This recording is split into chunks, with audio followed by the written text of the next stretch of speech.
n'abantu nawe ubizi ibyo ngibyo byese nanabirebaho ahubwo icyo narebaho kugeza uyu munsi ni actions ibikorwa bye yari afite mu bantu byamugiraga kubiki yego icyo ngicyo ngewe narebaho ntago nareba ngo titire ngo abantu kuko no mu buzima busanzwe usanga kumwana abantu banaziha kumva ni bishop ni pasiteri nta n'uwabimuhaye ku mugani cyangwa se yego ntajya akunda ko umubatizo wo mu mazi ubaho gusa ashobora gukoresha icyo ashaka bitewe n'impamvu ashaka kugeraho cyangwa se afite ashobora gukoresha icyo ashaka wa muntu niba mu by'ukuri uko ngewe nirinze kugira uruhande mpagarariraho ko nta yerekwa mfite kuri Kambanda yego ariko mu by'ukuri niba Julienne yari umusaventi w'Imana servant of God yego abantu bamukurikiranaga nibahumure Pawulo yandikiye Abafilipi 6:1 umurongo wa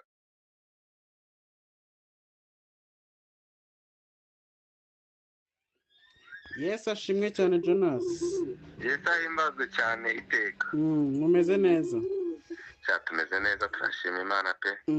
Ubu tuvugana muri live kuri Nubu Biremera TV. Twarimo twibaza ikibazo kigira kiti mu nsengero zirimo zifungwa. Harimo rumwe rwari rukunzwe n'abantu benshi ndetse rufite n'abakristo benshi rukunze kwitwa cyangwa bakunze kwita ngo ni Grace Room. Grace Room. Yego. Ruyoborwa n'umubyeyi ni Kabanda Julienne. Yego. Hanyuma hari ibinyamakuru bimwe na rimwe bigenda byandika bivuga ko hari imyuka ibindi bikavuga ko abandi bese hakagenda havugwa indimi nyinshi zitandukanye. Ese turibaza uyu mwuka yaba ari umwuka uherekejwe n'imbaraga z'umwuka wera? Ese ni umwuka w'isi? Hari imbuga zigenda zivuga bamwe ngo ni ishyari abandi ngo ni iki. Twagira ngo nka mwene data nk'umukristo mwe murabivugaho iki muri kino gihe?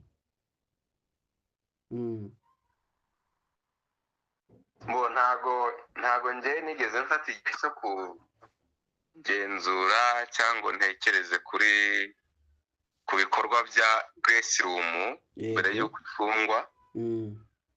Gusa nyuma y'uko ifungwa mbisoma ku mbuga nkoranyambaga nk'abandi bose, ariko mu by'ukuri ibyo abantu bavuga byo biragoye ko njye nakwemeza ngo ni ukuri, kubera ko ubundi ubusanzwe umwuka wera w'Imana abantu bashobora kuwitirira abadayimoni. Yego. Ko ari umwuka wa dayimoni bitewe n'impamvu Satani ashaka kugeraho cyangwa se n'icyo ashaka gukora mu bantu. Yego. Ariko kandi nanone umwuka wa dayimoni abantu bashobora kuwita uw'Imana. Yego. Aho rero bisaba igihe cyo kubaza Imana itanga umwuka igasobanura iby'umwuka, kuko iby'umwuka byo ntibisobanurwa n'umubiri. Yego. Nicyo ngicyo njyewe naba mvuze, ubwo nirinze kuvuga byinshi kuko nta yereka Imana yigeze impa kuri Grace Room. Yego. Murakoze cyane. Hanyuma twarimo twibaza tuti ese hari benshi reka tuvuge bahakiriraga imitima ikaruhuka. Ese Imana ishobora kubigiramo uruhare kuba yakwemera ko uru rusengero rufungwa kandi hari imitima y'abakristo benshi yahakiriraga? Hari ijambo abantu badakunze kwitaho cyangwa se gusesengura, ijambo rivuga ngo Imana ntigihomba. Yego. Sinzi njyewe kano kanya ntago navuga ngo Imana niyo yafunze Grace Room, niyo yatumye bayifunga, cyangwa se ni izindi mbaraga zindi. Gusa tuzi ko leta ariyo yafunze Grace Room. Yego. Ariko byaba byaturutse mu gushaka kw'Imana, kuko gushaka kw'Imana gushobora gutuma leta ifunga iyo Grace Room. Yego. cyangwa se rigaturuka no ku zindi mpamvu ukabona leta ifunze. Ariko uko byaba biri kose, niba hari abantu bafashwaga mu buryo bwa mwuka, reka mvuge ubwa mwuka kuko ubwa mubiri bwo ni rusange, niba hari abantu bafashwaga mu buryo bwa mwuka bafashirizwa muri Grace Room, Imana yiteguye gutanga ubufasha ku rundi ruhande butari ubwa Grace Room. Kuko Kristo we yarahamije, ngira ngo yanateye kashe, aravuga ngo itorero ryanjye ryubatse ku rutare, n'aho amarembo y'ikuzimu yafunguka akabyirohaho ntazaribasha, kuko ryubatse ku rutare. Sintekereza ko rero ubufasha mu buryo bwa mwuka bwaba bwaturukaga muri Grace Room, ababonaga ubwo bufasha Imana ishobora kubura indi nzira ibinyuzamo kugira ngo abo bantu bakomeze bakomere mu buryo bwa mwuka. Yego. Ni irihe humure wagenera abakristo bo muri Grace Room? Ihumure, buriya Yesu amaze gupfa, ubwoba bwateye mu bantu benshi, intumwa ziratatana, abantu bibaza ikigiye gukurikira. Ariko mu by'ukuri twabonye ko Yesu amaze gupfa ni nabwo intumwa n'abigishwa n'abandi benshi bari baramukurikiye ahubwo bahawe gushira amanga. Kuko mu gihe gitoya amaze kuzuka, umwuka we aribwo yamanutse ku bantu. Rero reka mvuge rino jambo, niba mu by'ukuri Grace Room yari ifite umumaro ku bantu, ariko nanone nyine umumaro wundi navuze mu buryo bwa mwuka wera, bafashwaga mu buryo bw'umwuka kandi Imana ikahungukira. Ubu tuvugana ntabwo ari bwo ubwo buryo bugiye guhagarara, ahubwo njyewe navuga ko ubwo buryo bugiye kwikuba inshuro nyinshi. Kuko ubundi mu buryo bwa mwuka nk'uko nakomeje kubivuga, iyo hagize ikintu kibura, Imana ikigarura yikubye inshuro 7. Rero ntibagire ubwoba, niba byari iby'Imana. Umugabo umwe yabwiye abandi, aravuga ati niba ari iby'Imana nimuhumure ntaho bizajya, bizagumaho kandi aba bantu ntimuzabatsinda. Ubwo rero niba ari iby'Imana, Imana irohereza ubundi bufasha, cyane ko mu bakunzi ba Bibiliya bakunze kuyisoma, buriya Abisirayeli bava mu Egiputa batakaje Mose, ariko Imana ihagurutsa Yosuwa. Rero iyo mu buryo bwa mwuka hatakaye Grace Room, Imana ishobora guhagurutsa abandi mu gihe cyose Grace Room yari iy'Imana. Nicyo naba mvuze. Hanyuma hari amashusho amwe arimo kugenda acicikana agaragaza umubatizo wabaye barimo babatiza muri Grace Room. Hanyuma uwo mubatizo ntuvugwaho kimwe, ntuvugwaho rumwe.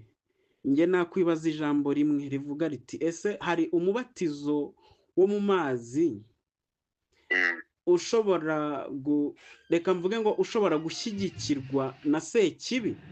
Uwo mubatizo ushobora kubaho? Ese ubaho? Sinzi wenda ibyo bari kuvuga ku mubatizo cyangwa se komanteri bari gutera, ariko ubundi kubatizwa, umuntu ashobora kubatizwa akuzurira umwuka wera mu mazi, ari nk'abatizwa cyangwa se yavuyemo, cyangwa se na nyuma yaho. Umwuka wera ushobora kumwuzura agaragaza ibimenyetso bidasanzwe ku muntu uri normal, ni ukuvuga ngo ku muntu usanzwe. Hanyuma naguciye mu ijambo ho gato, hari ikinyamakuru ndimo nsoma hano, titire y'ijambo banditseho, banditse ijambo rivuga ngo Julienne umubatizo yakoze niwo ugaragaje uwo akorera, kubatiza abantu ngo bagapfa. Ndagira ngo muri make iki kinyamakuru cyanditse ngo umubatizo niwo wagaragaje iyo akorera, mbese uwo akorera, mbese umwami akorera. Ntabwo biri kuza neza. Ese gute abantu bashobora kwandika ibi bintu bishobora gushyigikirwa n'Imana? Why?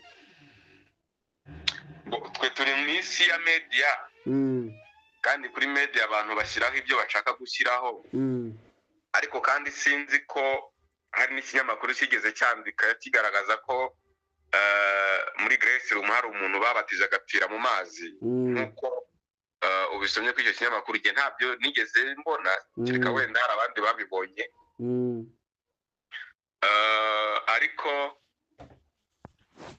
mvuze kuri cya kibazo wavuze bwa mbere kubatizwa icyitwa umubatizo wo mu mazi buriya na Satani akenshi arawurwanya yego ntajya akunda ko umubatizo wo mu mazi ubaho gusa ashobora gukoresha icyo ashaka bitewe n'impamvu ashaka kugeraho cyangwa se afite ashobora gukoresha icyo ashaka wa muntu wabatijwe mu mazi menshi akaba yamubuza kugera ku rwego runaka mu bintu by'Imana ariko ubundi umubatizo wo mu mazi bwo Satani ntajya awushaka ntanawishimira buriya hari n'ukuntu Satani adashobora gushobora umuntu wabatijwe mu mazi menshi hari imbaraga aba afite uwo muntu zinanira Satani ariko n'ubundi abakiri ku rugamba ageragezwa na Satani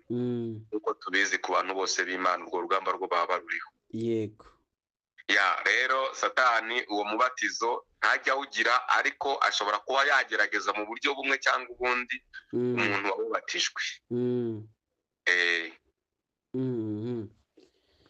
hakaba undi urimo avuga ngo Bishop Julienne Kabanda ngo yimitswe nande ese njye nkibaza nti umuntu ashobora kuza nta wamwimitse kwimikwa ndagira ngo tuze kumva ijambo ku bantu barimo bibaza ngo yimitswe nande yimitswe ryari bese kwimikwa ikintu cyo kwimikwa ndagira ngo ugire usobanurira abanyarwanda n'abari hanze bumve ikintu kwimikwa icyo ari cyo abantu bakomeje bibaza ngo uyu mu bishop yimitswe nande icyo kwimikwa cyo sinakivugaho byinshi kuko sinzi iyimikwa rye ariko kandi sinazi neza ko yari bishop cyangwa yari pasiteri aho nta makuru menshi mpafite ariko rero abantu bagomba no gusobanukirwa kino kintu akenshi titire umuntu aba afite ntibiba bivuze ko hari uwayimuhaye muri ubu buzima yego kuko ubundi icyo twita kuba pasiteri kuba evangeliste kuba umushumba abo twita aba preachers cyangwa se abigisha ababwirizabutumwa aribo ba preachers nyine abo twita aba teachers aribo bigisha ntabwo ibyo bintu ari ibintu abantu baha abandi ibyo bitangwa n'Imana yego mu Befeso mu gitabo mu rwandiko Pawulo yandikiye Abefeso hari ijambo rivuga ngo nuko iha bamwe kuba bigisha ubwo nabo twita aba preachers abo preachers aba teachers yahaye bamwe kuba bigisha nibo bita aba teachers abandi baha kuba ababwirizabutumwa nibo twita aba preachers abandi ibaha kuba abavugabutumwa nibo twita aba evangelist abandi ibaha kuba abungeri nibo twita aba pastors cyangwa pastors hari nabo yahaye kuba abahanuzi hari nabo twita aba prophets rero ayo matitire njyewe ntago buriya njya nkunda ko abantu aribo bayaha abandi yego ahubwo Imana ishobora kuyaha umuntu wenda association runaka cyangwa se societe umuntu arimo bakabimwita bitewe n'uko bamubona ariko ubundi ayo matitire akenshi atangwa n'Imana niyo mpamvu njyewe buriya ntajya nita umuntu pasiteri kubera ko yabyiswe cyangwa yimitswe n'abantu ahubwo njyewe ndeba ku Mana niba koko uwo muntu ari umupasiteri Imana ibyemera niba ari umu evangeliste Imana ibyemera kuko nk'uko muri Bibiliya bivuga ayo matitire atangwa n'Imana. Rero niba ititire yose Julienne yari afite niba yarayihawe n'Imana ntawe ubizi, niba yarabihawe n'abantu ntawe ubizi. Ibyo ngibyo bye sinanabirebaho, ahubwo icyo narebaho kugeza uyu munsi ni actions, ibikorwa bye yari afite mu bantu byamugiraga kuba iki. Yego, icyo ngicyo ngewe narebaho, ntago nareba ngo titire ngo abantu, kuko no mu buzima busanzwe usanga ku mwana abantu banaziha kumva ni bishop ni pasiteri, nta n'uwabimuhaye ku mugani cyangwa se atari n'umukristo akabyirira gutyo gusa. yego, Turi mu isi igenda ihindagurika cyane, utubari twitwa za Haleluya ari akabari, dufite ibikorwa byinshi bitagize aho bihurira n'iyobokamana byitirirwa amazina y'Imana. Rero nta gitangaza kibirimo ibyo ngibyo. Icyo nareba gusa ni ibikorwa bye yari afite, niba ari iby'ubumana by'ukuri, ariko iby'amazina byo ntabwo nabikontaho cyane. yego. Hanyuma tujya ku kibazo kibanziriza icya nyuma, tukaza kubaza ikindi kibazo kimwe ubundi tunasoza. Hari ikindi kibazo njye nkunda kwita ku byo abantu bagiye bavuga cyane. Hari ikindi kinyamakuru cyanditse ngo Julienne ngo yakizaga sida. Hanyuma ngarutse ku mutima we, byanze bikunze tugarutse inyuma, nawe ni umuntu ashobora kuba yababara, byanze bikunze nawe asura izi mbuga nkoranyambaga, agasura icyo barimo bavuga, uko bivugwa, mbese uko bimeze. Uyu mupasiteri cyangwa se uyu mubishopu cyangwa se mvuge Julienne, ibi bintu naza kumva iri jambo kuri n'ubu biremera TV, ni irihe humure wamuha? Ibi bintu birimo bivugwa, tutitaye ngo byaba ari byo cyangwa se si byo, twebwe twite ko ari umuntu uvuga iby'Imana, ni irihe humure wamugenera? Ndabanza wenda kino kintu uvuze nakivugaho ibintu bibiri. Yego. Ikintu cya mbere ndavuga ku cyo wavuze ngo cyanditse mu binyamakuru, ukuntu bavuga ngo Kambanda akiza sida. Yego. Nta muntu ukiza sida, ahubwo imbaraga iri muri uwo muntu ishobora gutuma sida ikira, kimwe n'izindi ndwara. Njye nasomaga iby'ikinyamakuru cyanditse Imana ikiza sida n'izindi ndwara zose. Njye nasomaga. Wowe wasomaga? Nanjye muze ko ari byo wasomaga. Yego. Imana ibasha gukiza sida n'izindi ndwara zose. Ibyo byo nta no kubitindaho, ushatse ko nanabitindaho sinagukundira. Ni ukuvuga ngo Imana ishobora gukiza sida n'izindi ndwara zose zibaho. Iyo mbaraga Imana irayigira. Muri make Imana irashoboye. Imana irashoboye. Yego. Kandi ubushobozi bwayo buhambaye ntabwo tububonera mu gukira indwara, ahubwo tubonera gukira ibyaha, kuko gukiza indwara byo n'abantu baragerageza zigakira. Yego. Rero ntabwo Imana ari nk'abantu, Imana yirenza abantu. Irahambaye mbese. Irahambaye. Haleluya. Icya kabiri, Julienne Kambanda twe turi kuvugaho. Yego. Niba yari umukozi w'Imana by'ukuri, yego, Imana yamuhumurije mbere y'uko ahura n'ibi bintu. Kubera y'uko abakozi b'Imana bifitemo ubushobozi bwo guhumurika mu gihe bahuye n'ibibahungabanya. Yego. Sintekereza rero niba Julienne Kambanda yari umukozi w'Imana, Imana itaramunyujije mu iyo nzira yo kwakira ihumure mbere y'uko ibi ngibi biba. Pawulo yaravuze ngo dufite amakuba impande zose, ngo ariko ntabwo dukutse imitima. Yego. Aravuga ngo dusa n'abakene, ngo ariko dutungishije benshi cyane. Ngo dusa nk'abantu bafite icyubahiro cyangwa ariko turi abanyacyubahiro cyinshi. Rero umuntu w'Imana aho ava akagera wese, wo ku rwego rwo gukorana n'Imana, wo ku rwego rwo gufatanya na Kristo, ko nacyo Imana yaduhamagariye ni ugufatanya na Kristo. Uwo muntu yifitemo ubushobozi, yifitemo imbaraga zo gukomera no gukomeza abandi mu gihe yahuye n'umunsi mubi. Yego. Julienne Kambanda rero ngiye icyo namubwira aka kanya, nahumurike niba yari mu ruhande rw'Imana, akomere kandi nzi ko Imana yakoze ibirenze ibingibi mvuze byo kumukomeza no kumuhumuriza. Rwose umurimo urakomeza nta kibazo, mu buryo bumwe cyangwa ubundi umurimo ubasha gukomera nta kibazo. Yego. hanyuma ikibazo ntabwo nacyita ikibazo ahubwo dusoza muragira ijambo mugenera abanyarwanda yaba bari hanze y'igihugu bamukurikiraga online n'abari mu gihugu ndetse n'inshuti n'abanyarwanda muri rusange. Yego. Icyo navuga mbwira abantu bakurikiranaga Julienne Kambanda baba bari mu Rwanda cyangwa se hanze yarwo ni ukudakuka umutima. Yego. ni ugukomera no gukomeza kuko Imana nyir'umurimo irahari. Yego.